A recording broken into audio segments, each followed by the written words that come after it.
വളരെ സന്തോഷകരമായ ഒരു കാര്യം, നമ്മളിപ്പോൾ ഈ സർവേ ലോഞ്ച് ചെയ്ത് മിനിറ്റുകൾക്കുള്ളിൽ തന്നെ ഇപ്പോൾ വോട്ട് ചെയ്യാനായി നമ്മളുടെ വെബ്സൈറ്റിൽ നിലവിൽ ഇപ്പോൾ എത്ര പേരുണ്ട്? 24,937 പേര് ഇപ്പോൾ തന്നെ വോട്ട് ചെയ്തോണ്ട് 24,900 1,00,000 ആളുകൾ ഇപ്പോൾ നമ്മളുടെ വെബ്സൈറ്റിൽ നമ്മൾ വോട്ടിംഗ് രേഖപ്പെടുത്തിക്കൊണ്ടിരിക്കുന്നു എന്നുള്ള സന്തോഷകരമായ വിവരം കൂടി പ്രേക്ഷകർ അറിയിക്കുന്നു. ഈ നിലയിൽ പോയാൽ പൊട്ടിത്തെറിയൂ. അതിനുള്ള ക്രമീകരണം നമ്മൾ ഒരുക്കിയിട്ടുണ്ട്. പൊട്ടിത്തെറിക്കാനോ 3.5 കോടി ജനങ്ങൾ വന്നാലും പൊട്ടാതിരിക്കാനുള്ള സജ്ജീകരണങ്ങളുണ്ട്. അപ്പോൾ പ്രിയപ്പെട്ട പ്രേക്ഷകരെ, കനത്ത പോളിംഗ് ആണ് ആദ്യഘട്ടത്തിൽ. 24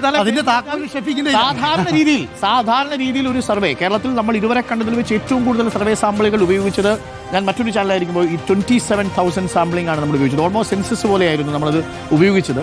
പൂർണ്ണമായി സെൻസസ് അല്ലെങ്കിൽ പോലും അത്രയും വലിയൊരു സാമ്പിൾ സൈസ് ആയിരുന്നു.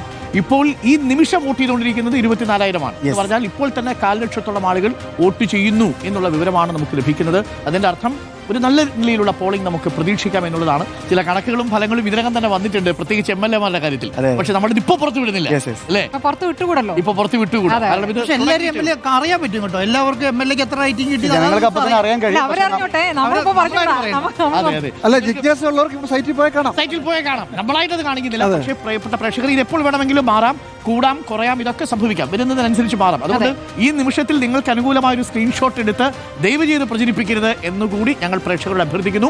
ഇത് ക്ലോസ് ചെയ്യുന്ന സമയത്തല്ലാതെ നിങ്ങൾ നമ്മളുടെ വെബ്സൈറ്റിൽ പോയി അതിന്റെ സ്ക്രീൻഷോട്ട് എടുത്ത് പ്രചരിപ്പിക്കരുത്. കാര്യം ഇത് ഇന്ററാക്റ്റീവ് ആണ്, ഗ്രോയിങ് ആണ്, ഇൻ പ്രോഗ്രസ് ആണ് ഇപ്പോഴത്തെ നമ്മളുടെ പോളിംഗ്. അപ്പോൾ പ്രിയപ്പെട്ട പ്രേക്ഷകരെ, നമ്മൾ പ്രധാനപ്പെട്ട ഒരു ചോദ്യം ചോദിച്ചു കഴിഞ്ഞു. ഈ തെരഞ്ഞെടുപ്പിലെ മുഖ്യ വിഷയം എന്തായിരിക്കും എന്നുള്ളതായിരുന്നു ആദ്യത്തെ ഒരു ചോദ്യം. രണ്ടാമത്തെ ചോദ്യം ഇതാണ്: മുഖ്യമന്ത്രിയുടെ പ്രവർത്തനത്തെ നിങ്ങൾ എങ്ങനെ വിലയിരുത്തുന്നു എന്നുള്ളതാണ് ചോദ്യം. ഈ സാഹചര്യത്തിൽ നമുക്ക് ചോദിക്കാൻ പറ്റുന്ന ചോദ്യമാണ്. അതായത് വളരെ പ്രധാനപ്പെട്ട ചോദ്യമാണ്. മുഖ്യമന്ത്രി എങ്ങനെ പ്രവർത്തിച്ചു, അതായത് മുഖ്യമന്ത്രി എങ്ങനെ പ്രവർത്തിച്ചു എന്ന് ചോദിക്കുമ്പോൾ അത് 5 വർഷത്തേക്ക് മാത്രമാണോ, അതിനു മുമ്പുള്ള 5 വർഷം കൂടെ കൂടുന്നുണ്ടോ? 10 തുടർ ഭരണമാണല്ലോ. അപ്പോൾ 10 വർഷത്തെ മുഖ്യമന്ത്രി പിണറായി വിജയന്റെ പ്രവർത്തനത്തെയാണോ വിലയിരുത്തുക എന്ന ചോദ്യവും വളരെ പ്രധാനപ്പെട്ടതാണ്. അത് എങ്ങനെ വേണമെങ്കിലും നിങ്ങൾക്ക് വിലയിരുത്താം, കാരണഭൂതനായിട്ട് വിലയിരുത്താം, അതല്ല ഈ തെരഞ്ഞെടുപ്പിന്റെ ദൈവമായിട്ട് വേണമെങ്കിൽ വിലയിരുത്താം. സെക്രട്ടറി, മലപ്പുറത്തെ സെക്രട്ടറി, കോഴിക്കോട് ജില്ലാ സെക്രട്ടറി വിലയിരുത്തിയ പോലെ കടക്കുപുറത്ത് എന്ന് വേണമെങ്കിലും വിലയിരുത്താം, അല്ലേ? ഏത് രീതിയിലും ആവാം. ക്യാപ്റ്റനായി വിലയിരുത്താം, അല്ലേ? എങ്ങനെ വേണമെങ്കിൽ വിലയിരുത്താം.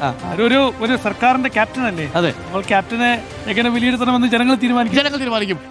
നായകരായിട്ട് പെൻഷൻ കൊടുത്ത കാർന്നവരായിട്ടും വേണമെങ്കിൽ വിലയിരുത്താം. അതെ, വെള്ളാപ്പള്ളിയുടെ പരാമർശങ്ങൾ പറയാം, അതല്ല ന്യൂനപക്ഷങ്ങളെ ഒപ്പം നിർത്താൻ വേണ്ടി ശ്രമിച്ച കാര്യം വേണമെങ്കിൽ പറയാം, തിരിച്ചു വേണമെങ്കിൽ പറയാം. ഇതൊക്കെ പ്രേക്ഷകർക്ക് വിട്ടു നൽകുന്നു. ഇതൊന്നും നമ്മളുടെ അഭിപ്രായങ്ങളല്ല, ഇത് പ്രേക്ഷകരുടെ അഭിപ്രായമായിട്ട് വിലയിരുത്തേണ്ട കാര്യങ്ങളാണ്. അപ്പോൾ പല തരത്തിൽ നമുക്ക് വിലയിരുത്താം എന്നുള്ളതാണ്. ഇന്നത്തെ കൂടെ വാർത്തയിൽ വെച്ച് നോക്കുകയാണെങ്കിൽ ആഗോള അയ്യപ്പ സംഗമത്തെ രാഷ്ട്രീയമായി ഉപയോഗിച്ച മുഖ്യമന്ത്രി എന്ന നിലയ്ക്ക് വിലയിരുത്താം. അങ്ങനെ വേണമെങ്കിൽ ആഗോള അയ്യപ്പ സംഗമത്തെ തകർക്കാൻ വേണ്ടി വിലയിരുത്തിയ പ്രതിപക്ഷ നേതാവ് എന്ന് വേണമെങ്കിൽ വിലയിരുത്താം.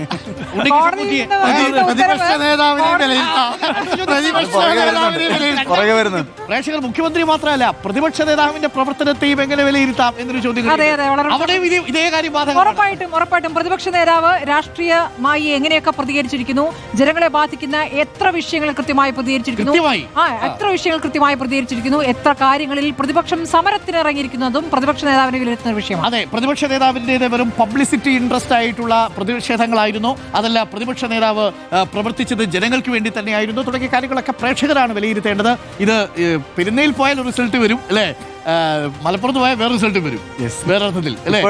ഇപ്പോഴത്തെ സാഹചര്യത്തിൽ പലതരത്തിലാണ് അതിന് മാനങ്ങളുള്ളത്, അതിന് പല മാനങ്ങളുണ്ട് എന്നുള്ളതാണ്. പക്ഷെ എങ്ങനെയാണ് കേരളത്തിലെ ജനങ്ങൾ വിലയിരുത്താൻ പോകുന്നത് എന്നുള്ളത് വളരെ വളരെ പ്രധാനപ്പെട്ട ചോദ്യമാണ്.